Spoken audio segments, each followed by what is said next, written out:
Welcome again to the Educator.com Reading Comprehension course. Now we're going to do probably one of the most fun lessons you'll ever do, the one about scripts and plays. So, the overview for this lesson is pretty simple. First off, I'm going to talk about the role of scripts and plays on placement tests for college, such as the SAT exam and anything that you would use to get into maybe a private school, or you kind of know those placement test type things. Then we're going to talk about the many uses of scripts, and there's actually maybe more than you might realize. We're going to talk about some important differences between scripts and stories and novels. I'll give you an example of the differences, and then finally we'll go over some jargon, and then you'll have your assignment at the end. So, what is the example of roles and scripts on an exam, like the SAT?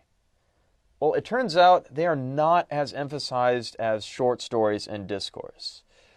Most of the time, if you are going to have one of these things, it's going to be at the very end, and it's not going to be as important as reading a long fiction passage or a long essay passage or one of the short reading answers that you're normally used to seeing.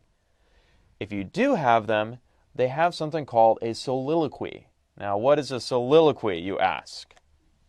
Well, soliloquy comes from two words, solo and loquacious, which means one person speaking out. And of course, the most famous soliloquy you've ever seen is from Hamlet, and it's when the main character finds the dead bones of his gesture and he starts saying a bunch of things to it. It sounds something like this. Alas, poor Yorick! I knew him, Horatio, a fellow of infinite jest and most excellent fancy. He hath borne me on the back 1,000 times, and now how abhorred in my imagination it is. My gorge, my rims, here hung those lips that I have kissed, I know how oft. Where be your gibes, your jambles, your songs? And so on and so forth. Very, very dramatic, he's very sad, and he's talking to a skull and he eventually kisses it. So, that's what you're going to find on a test, soliloquies. How do you interpret them? Just like you're reading a speech. They're really easy. Now, uses of script in real life? Well, obviously we got plays and theater. I'm sure that you could have predicted that one. And then, of course, movies and television. But the one place you might not know is graphic novels and comics. The most famous graphic novel of all time was a graphic novel called Watchmen. And I've already referenced it in a previous lesson with our friend Rorschach, the anti-hero. And that was written by one person and drawn by another. And so when somebody was writing up this graphic novel, or any graphic novel, they normally write it up in a script format. And then somebody else does the artwork. Because it turns out it's really, really hard to be both a very good storyteller and a very good artist at the same time. There aren't many people who can do both. And that's just kind of how it is. Now, how do scripts compare to short stories? Well, let's go ahead and just talk about short stories first. And what do we know about them? Well, almost always a short story or a novel is written by one author. It's pretty uncommon to find a short story written by two, but it can happen. Also, that novel or that short story represents one completed work. So, in our examples of, To Kill an Elephant, or The Veldt, or The Most Dangerous Game, as soon as that author finished drafting it, editing it, and rewriting it, and then said, this is done, the work was perfect and completed. And of course, not perfect as in wonderful, but perfect as in, I'm done now, and I'm going to turn this into an editor, and they're going to publish it for me. Also, in literature, there's a lot of emphasis on just kind of verbal description and literature elements like simile or hyperbole or allegory, or a lot of information that we haven't gone over in this reading comprehension course because it's not a literature course. But there's always this emphasis on literature elements. So some stuff that, your English teacher or an English professor would just love to read and love to talk about. Now, with theater scripts and screenplay, they're a little different. First off, a completed script is only one part of a whole. I really do mean why that's kind of important, because if it's just one part of a whole, it's not really done yet. It's more like a piece. And the completed work the actual movie you're going to watch, the actual TV show you're going to watch, or maybe the graphic novel you're going to read, that is the work of many creative people. Because actors are creative people, and directors are creative people. In fact, sometimes, in film criticism and that kind of stuff, there's always like this fighting between the director's vision of the film and the writer's version of the film. And sometimes it butt heads, which is why sometimes, you get people who just want to do both. That doesn't always work out. Now, when you're reading a script and you're reading that description, it's not going to sound like description in literature. It's going to be very short, curt, and technical. And I'll show you an example of how different that looks in a moment. All of that makes it very, very difficult in scripts to determine the context.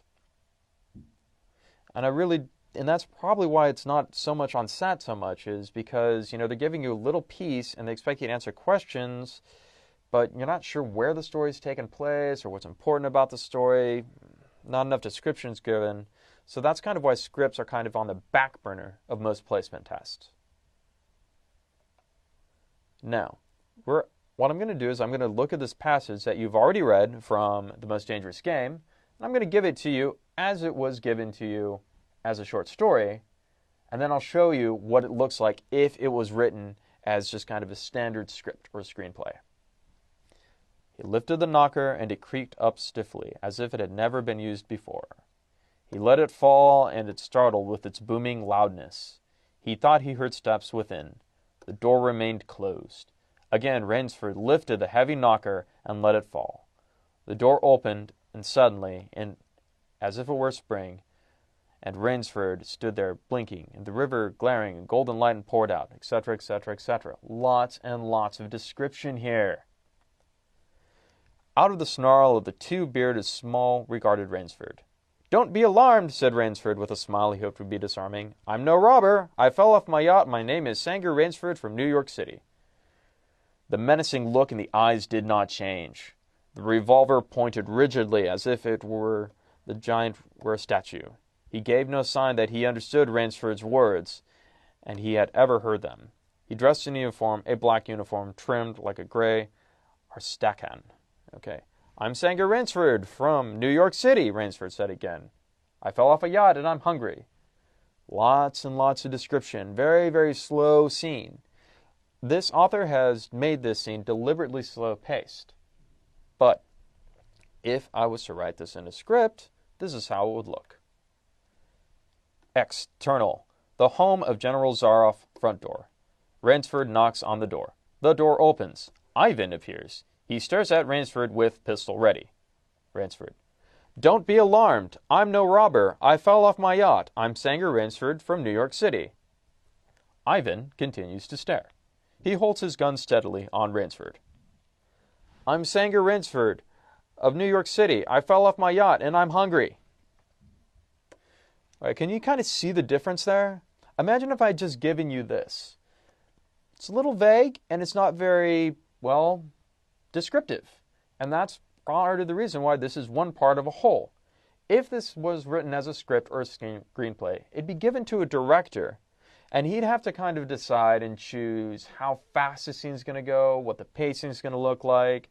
We would already have a description of Ivan's dress and his uniform and kind of his general demeanor, and so the directors and the actors would kind of fill in those empty spaces that's not really detailed out here. And so that is one of the big differences between short stories and scripts. Now, the next thing we're going to look at is an actual written script from a TV show. And we'll see kind of how it looks, and then I'm going to show you what some of the jargon means, because in a minute, you'll be reading your own scripts. Interior, Serenity Bridge. Okay, Serenity is a spaceship. Wash arrives on the bridge, the proximity alert still beeping. Through the cockpit window, a derelict ship. A vessel about the size of Serenity, eerily rolling in place. Wash slides into the pilot's seat, absent-mindedly switches off the alert, leans forward, peering through the window to get a better look at the dead body that lolls into view, directly in front of him. Wash recoils with a start. Okay. Interior, Serenity Bridge 4. The entire gang, Mao leading, appears. Mao. Wash, you have a stroke or something? Wash. Near enough. Zoe. What happened? She trails off as they all see the derelict ship. Jane. Mother of God. And I don't speak Chinese. So, a lot of jargon there. Very, very simple. And maybe if you've seen this TV show, you might know what I'm talking about. But let's continue. Here are some jargon in screenplays that you're going to see when I have you do a little reading assignment. Int and ext. Those are just abbreviations for interior and exterior. That's all it means. So interior on the Bridge of Serenity or exterior in front of General Zarov's house. Names of important places, objects, and characters are written like this. In all capital letters. Not boldface, not italics, just all capital letters. So, in the case of General Zarov or the characters, I would probably write their names in all caps if I'm writing this out as a script, especially if it's a first-time appearance. If there's something creepy or something that's going to be important later in the story, like the derelict ship or the dead body floating through space, I would write that in all capitals too. When we write characters' dialogue, as you saw in the previous slide, we put their names, again, all in caps, right above what their dialogue is. And if they're speaking a different language, we might put parentheses in Chinese or in Spanish or, in Greek, whatever. So, for your assignment, you get to be creative. Go to simplyscripts.com. This is where a lot of scripts are put up, sometimes by the writers, sometimes transcribed by fans of the shows, and you can just go to Simply Scripts and find an actual script of your favorite TV show or movie. Then I want you to actually read that entire script. And if it's a TV script, you might notice things like Act 1, Act 2, Act 3, which you, of course, are already familiar with and you know what that means. After you've done that, pick one short scene, and you have two options. You can either write out that scene as if it was a short story, or you can draw it as if it's a comic or graphic novel. If you really want to get the most out of this part right here, getting creative with a script, pick a TV show or movie that you're familiar with, but try to pick an episode you haven't seen before. That'll make this the most fun and the easiest and most fruitful for you. Next, we are going to adapt for a movie.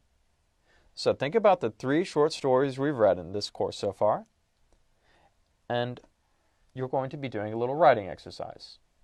Pick one scene, doesn't have to be the whole thing, just one scene, and write it out as if it was a screenplay. Make sure you do that second because you're going to need to read scripts in order to get familiar with kind of the conventions of writing scripts. And after all that, you're done for this assignment and we'll continue on with our next reading. Until then, thanks for using Educator.